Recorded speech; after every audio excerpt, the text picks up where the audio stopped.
Ministério da Economia autorizou a venda do edifício à noite, prédio histórico localizado no número 1 da Praça Mauá, que abrigou por décadas a Rádio Nacional.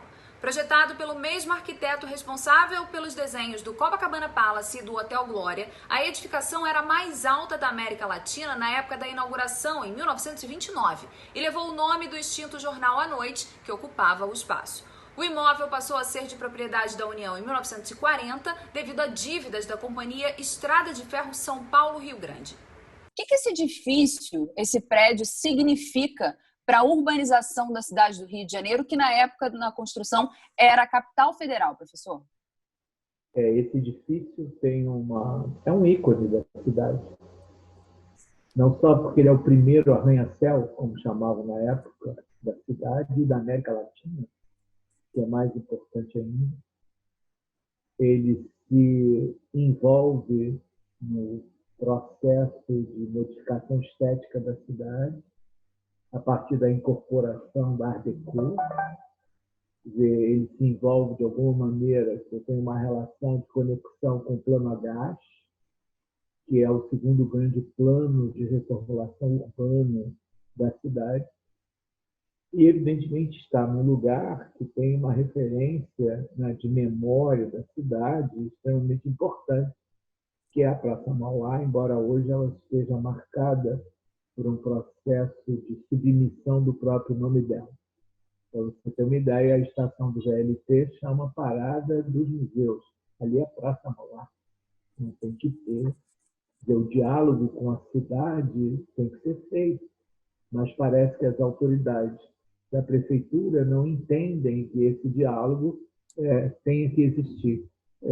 Cito outro exemplo, a parada dos navios, que é o Valongo, o cais do Valongo, né, que é patrimônio da humanidade, e a estação continua chamando a estação de parada dos navios.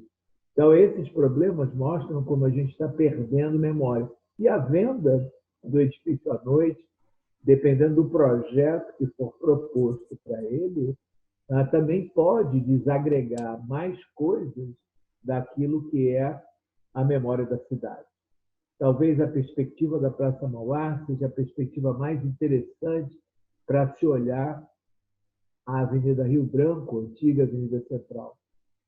Olhando em direção ao Obelisco, você pode, dali da Praça Mauá, perceber as mudanças arquitetônicas que a cidade sofreu.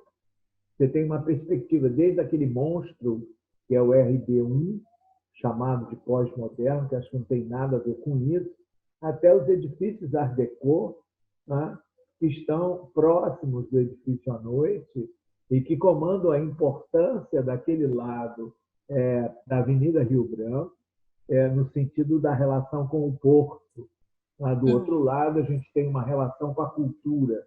Então, você tinha uma relação com a economia e uma relação com a cultura na ex-Avenida Central, hoje Avenida Rio Branco.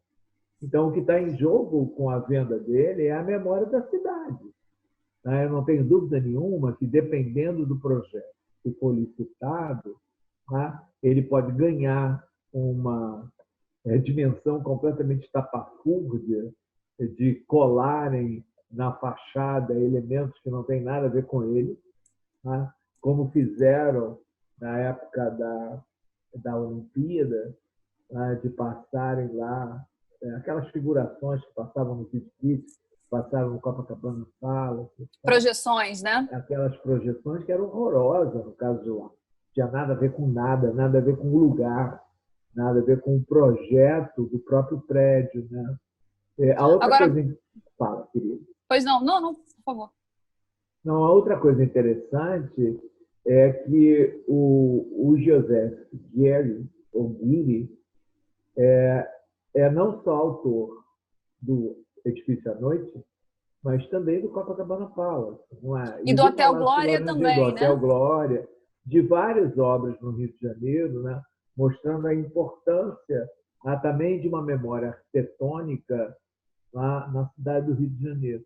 Então, e ele quer dizer, aquele pedaço da cidade, a Rio Branco, gera o processo de continuidade da cidade Art Deco, né, em direção à beira-mar, depois Botafogo, Copacabana, que é o auge do Art Deco na cidade. Então, é alguma coisa que não pode... É um itinerário importante para quem quer conhecer o Rio de Janeiro. Né? Agora, o edifício ele já é de propriedade da União desde 1940. Ele é protegido pelo patrimônio histórico, ou seja, a fachada ela corre risco de ser modificada? Ela não corre risco de ser modificada, mas ela corre risco de receber ornamentos que não tenham nada a ver com ele. Esse é o perigo. Por exemplo, há 15 anos atrás, se fez uma tentativa de restauração do prédio. Essa tentativa envolvia, na mesma época em que começaram a pensar no mar, na transformação do Hospital da Polícia no mar, do Palacete Dom João VI, e tinha a ideia de um teleférico que viria do Morro da Conceição até o alto do prédio do Hospital da Polícia, onde tem aquela onda lá em cima, né? Que hoje é o Museu de Arte do Rio. Isso. E o prédio do Edifício à Noite tinha entrado nesse jogo para criar lá em cima um restaurante, né? Um bistrô, para poder a vista, que é linda, né? Ser utilizada pela população do Rio de Janeiro. Torná-lo público, porque ele é muito importante em termos históricos, como ícone da cidade, mas ele tem pouca visibilidade interna. E as pessoas o veem de fora. Verdade. A não ser as pessoas que tiveram... Tem a oportunidade de acessar o interior do prédio, que estiveram no palco, no auditório da Rádio Nacional, né, com a Emilinha, os artistas antigos dos anos 40 e 50, aí viveram a interioridade do prédio. Né? Porque Vamos falar disso. Vamos. Além de ser um ícone, uma joia arquitetônica, esse edifício ele foi construído, na época ele abrigava o jornal, por isso ele foi batizado em homenagem a esse periódico que saía lá à noite, e depois ele foi sede da Rádio Nacional, que foi o principal meio de comunicação e de cultura brasileira durante muitas décadas. As ondas da Rádio Nacional, né? Estabeleceram a primeira dimensão mais nacional, tá, em termos de transmissão, tá, e conectou pela primeira vez o Brasil. Tá? Quer dizer, depois a gente teve outros processos, na Embratel, etc. Mas naquele momento era a Rádio Nacional que impactava as áreas do interior, né?